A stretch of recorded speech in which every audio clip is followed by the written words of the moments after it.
Next thing we're going to look at is just kind of what is fluorescent inspection. So when we use fluorescent, we want to talk about what is black light and what do we have to do, what are some of the requirements around it. So if we look at the electromagnetic spectrum, you can see to the left we have cosmic, gamma, X-rays, and then we get into ultraviolet.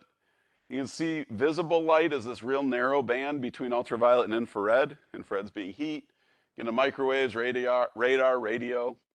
And if we break out, kind of focus in on our visible light, you can see the spectrum. You've all learned about the colors of the rainbow, Roy, G, Biv, right?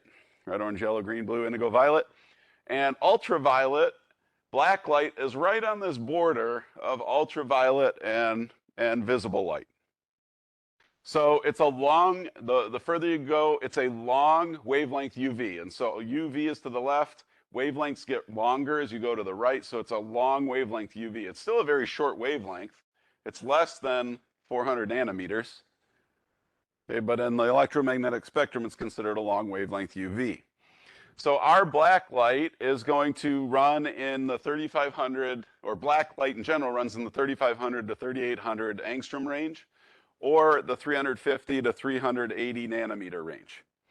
Ideal black light for inspection, for exciting the fluorescent penetrants and the fluorescent particles, is 3,650 angstroms, or 365 nanometers. So we have a certain frequency of light we want, and that's what if you look closely at our flashlights or our halogen lamp, they have kind of a filter over the bulb. So the bulb creates, and there is a certain amount of visible light that comes from it. That filter is trying to narrow that down to that 365 nanometers as much as possible. There's also a minimum strength of light. We need a certain amount of light, right? When you're in a dim room, it's hard to see things. If you have a dim black light, it's hard to see indications.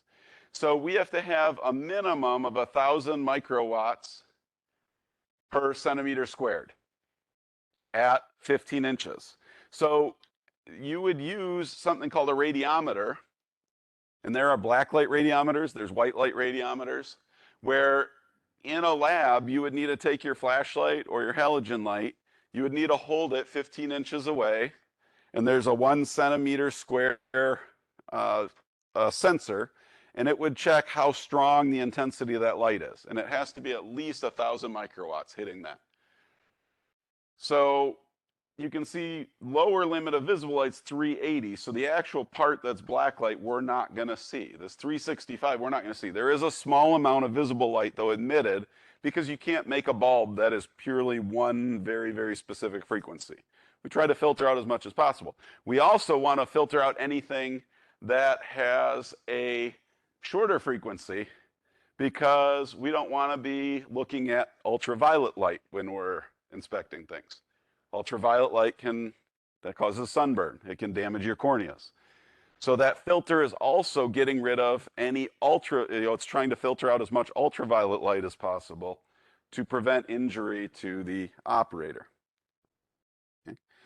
So the spot where it is right there, okay? So that is that. We will stop here. Next week, we will look at some more kind of finalized MPI guidelines and then move into liquid penetrant inspection.